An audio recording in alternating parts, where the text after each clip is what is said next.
વડોદરા શહેરમાં છેલ્લા 3 દિવસથી જે 4 દરવાજા વિસ્તાર છે, સ્થાનિક કોર્પોરેટરો દ્વારા અલગ અલગ સ્તરે જે રજૂઆતો કરવામાં આવી, 5:30 વાગે જે રિક્ષાઓનો પ્રવેશબંધી છે તેની કડક અમલવારી થાય તે બાબતને લઈને પણ રજૂઆતો થઈ. હવે જે પોલીસ જે છે તે સ્થળ પર પહોંચી રહી છે.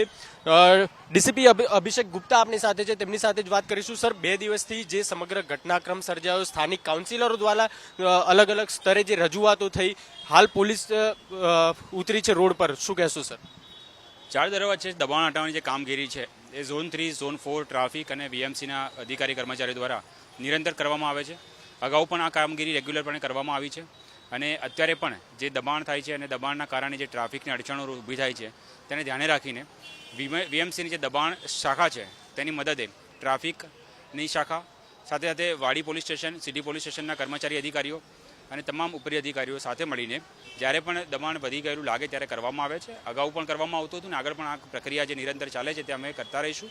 અને દબાણ શાખાને મદદ માટે જે બંદોબસ્ત ફાળવવાનો હોય છે તે બંદોબસ્તના ભાગરૂપે પોલીસ હંમેશા જોડે રહીને આ દબાણ હટાવવા માટે, અડચણરૂપ વાહનોને દૂર કરવા માટે અને તેની યોગ્ય કાર્યવાહી કરવા માટે યોગ્ય કાર્યવાહી જરૂર કરશે. ઉલ્લેખનીય છે કે જે પ્રકારે છેલ્લા 2 દિવસથી સ્થાનિક કાઉન્સિલરો એટલે કે વોર્ડ 14ના જે કાઉન્સિલરો છે તેમના દ્વારા અલગ અલગ સ્તર પર આ બાબતે રજૂઆતો કરવામાં આવી.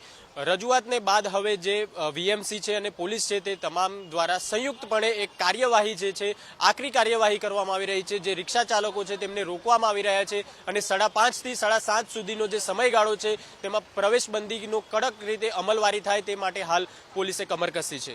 કેમેરામેન સચિન પરમાર સાથે દર્શન ચૌધરી, ન્યૂઝ કેપિટલ, વડોદરા.